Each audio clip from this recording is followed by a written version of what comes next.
4 দিনের সফরে এখন চীনের বেজিংয়ে অবস্থান করছেন প্রধানমন্ত্রী শেখ হাসিনা। গতকাল তিনি বেজিং পৌঁছান। আজ প্রধানমন্ত্রী এশিয়ান ইনফ্রাস্ট্রাকচার ইনভেস্টমেন্ট ব্যাংকের প্রেসিডেন্ট জি লিকুনের সঙ্গে সৌজন্য সাক্ষাৎ করবেন।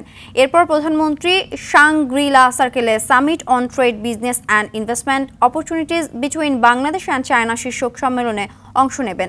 বিকেলে 14তম জাতীয় কমিটির চেয়ারম্যান ওয়াং হুনিনের সঙ্গে বৈঠক করবেন। এরপর প্রধানমন্ত্রী ঐতিহ্যবাহী নগদের কাছে সব গ্রাহকই প্রিয়, তাই তো সারা দেশে ক্যাশ আউট চার্জ সবচেয়ে কম। তিয়ানআনমেন স্কোয়ারে শ্রদ্ধা জানাবেন। আগামীকাল চীনের প্রেসিডেন্ট শি জিনপিং এর সঙ্গে দ্বিপক্ষীয় বৈঠক এবং চীনের প্রধানমন্ত্রী লি কিয়াং এর সঙ্গে একটি প্রতিনিধি পর্যায়ের বৈঠক করার কথা রয়েছে। এই সফরে বাংলাদেশ ও চীনের মধ্যে 20টি থেকে 22টি সমঝোতা স্মারক সই হওয়ার সম্ভাবনা রয়েছে। এছাড়াও বঙ্গবন্ধুর লেখা আমার দেখা নয়া চীন গ্রন্থটির চীনা ভাষায় অনুবাদের মোড়ক উন্মোচন করবেন সরকার প্রধান।